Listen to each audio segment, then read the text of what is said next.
My own style of negotiating has been a style that is highly dangerous and does not work in every situation.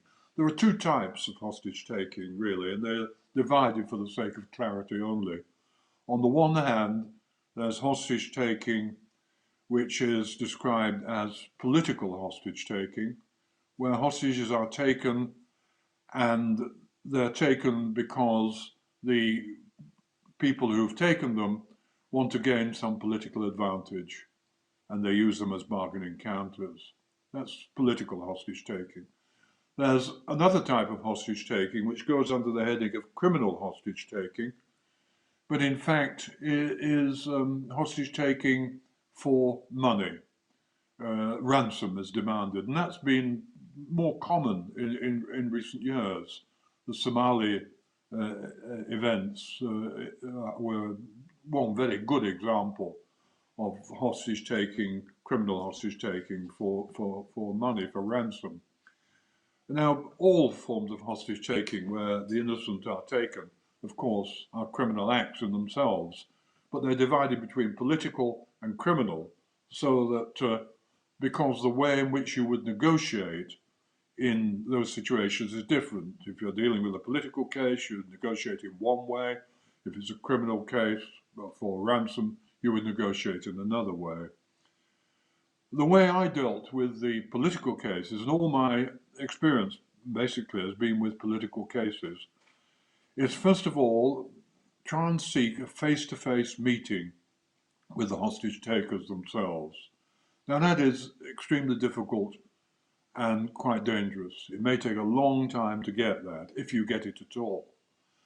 And of course it's dangerous because if you're meeting face to face, you're exposing yourself to great risk. You are dealing with people who are often very volatile and who may easily capture you or kill you. And you have to be prepared to take that risk. No one makes you do that job, and let me emphasize this point. If things go wrong, you don't blame other people. You take your own responsibility for it because nobody forced you into that position. If you can get a face-to-face meeting, then the next step is to try and build a relationship of trust between yourself and the individual or individuals with whom you're talking.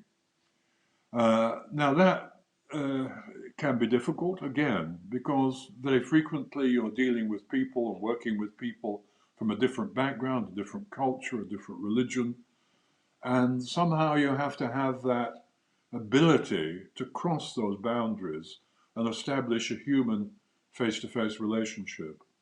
It can be done, and it's been done.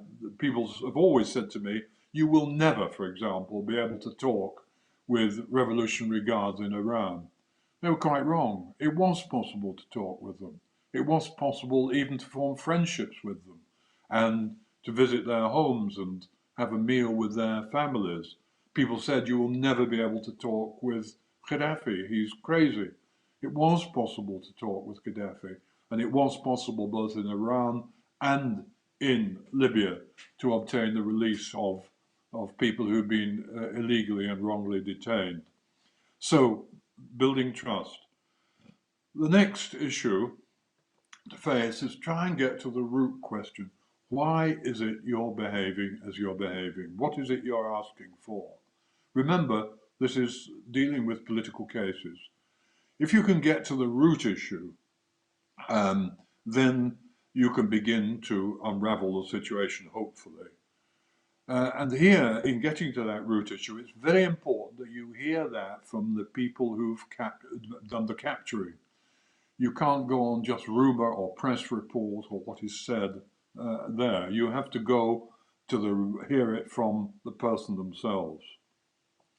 And so those are the steps. If you can get that far, as has been possible in many instances in my experience to get that far, then you can begin to try and find a way of unraveling the situation.